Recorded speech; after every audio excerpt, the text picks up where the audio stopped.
Avoidants, both dismissive and fearful avoidants, often do regret losing you, but only when they've had complete silence and at least 3 to 6 months have passed.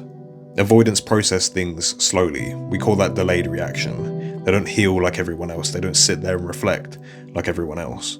When an avoidant leaves, it seems like they're cold. It seems like they don't care. They're moving on. Maybe they've even filled that gap with someone else. Seems like they're in a perfect relationship. They seem happy. They flaunt it. They post it.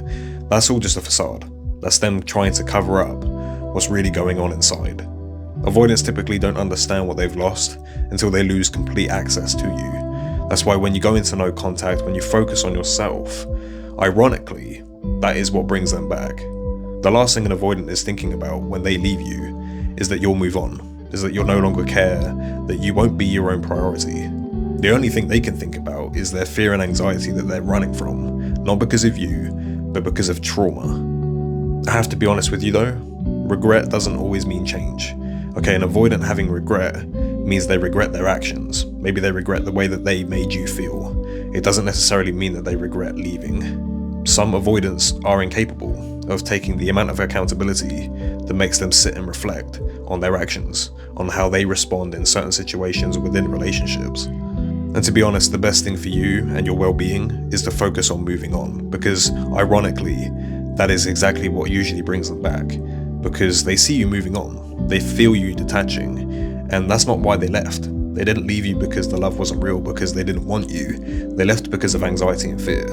So the moment you start to move on, again, is ironically the time they will come back. They don't understand the full weight of losing you until they no longer have you. And unfortunately for avoidants, when they run away, they still feel like they're attached. That's why when they leave, they seem so unbothered. They seem so sure of their decision because they think you'll be there. Not to be manipulative, but because they think you'll understand. They think you see the way they feel. I know you love them. I know you miss them. I know you miss what you had. But you've got to ask yourself whether you can do this long term. Because if they're a dismissive avoidant, where they deflect, they don't take accountability, they blame everything but themselves, you may be in an endless loop of indefinite waiting, which puts you in emotional limbo. And of course you deserve love just like anyone else, a stable, reciprocated love.